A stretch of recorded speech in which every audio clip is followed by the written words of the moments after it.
My next guest wants to sue Al Gore for fraud. He hopes a legal challenge will settle the global warming debate once and for all. He's John Coleman, and he founded the Weather Channel. My favorite channel, has some of the hottest women there. And now he works as a weatherman for KUSI TV in San Diego. He knows warm fronts like I know cold cuts. So, John, why do you want to sue Al Gore? Well, the deal is this, Greg. We have tried and tried and tried to get a debate on global warming with scientists on the other side. Al Gore or any of the scientists behind him over at the UN IPCC, we'd love to have a debate with them, but they say, oh no, the debate is over. Yeah. Well, now there are 30,000 of us. We have 30,000 scientists, 9,000 PhDs, who have signed up to debunk global warming. And they still won't listen to us. You realize that Fox is the only cable network that will put us on the air. CNN won't. That other thing, MSNBC, it won't.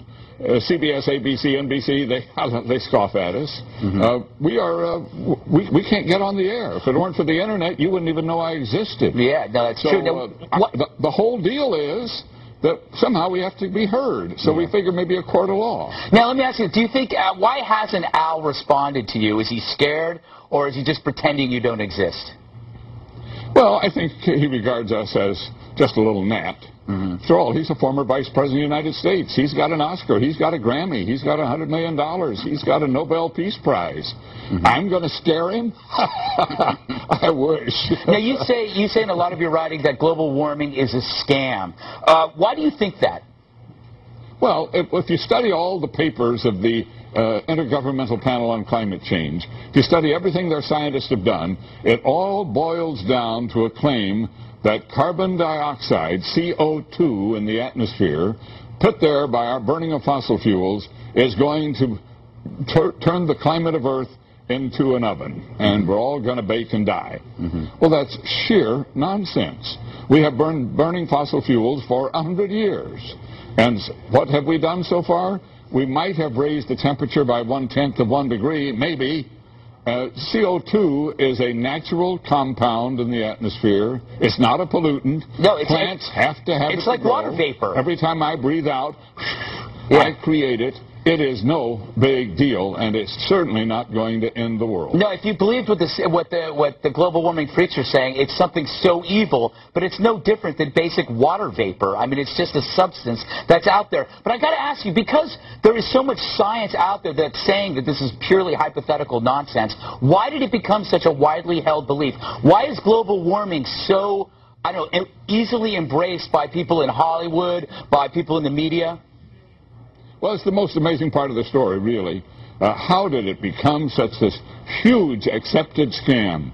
I mean, it started off with some environmentalists and some one-world politicians at the UN who had World Earth Day in 1970, and out of that they finally managed to create this IPCC, Intergovernmental Panel on Climate Change at the UN.